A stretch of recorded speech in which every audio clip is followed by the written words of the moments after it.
Deborah Souverain is in Lee County tonight, where crews are still working to repair the damages. Deborah.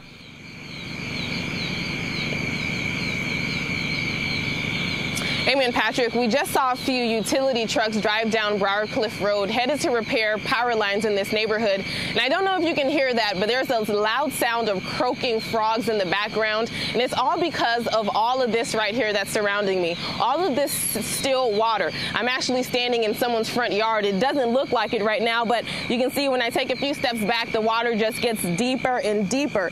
Now, this home is, people living here and around this neighborhood are seeing a lot of this, and residents weren't only dealing with the water here, they also were hit with high winds.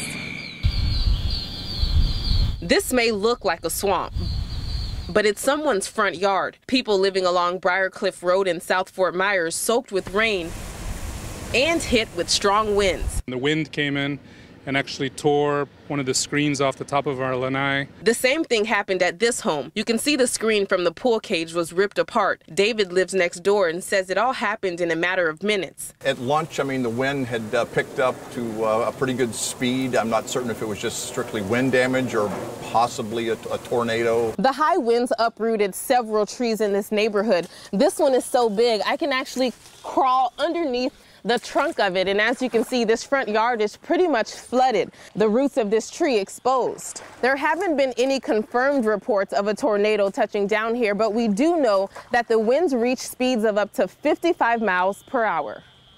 The winds were strong and multi-directional. It just came from every which way. The winds were strong, but fortunately the damage here was minimal. As utility crews work to repair damages to the power lines here, people are hoping the tides will shift in a different direction.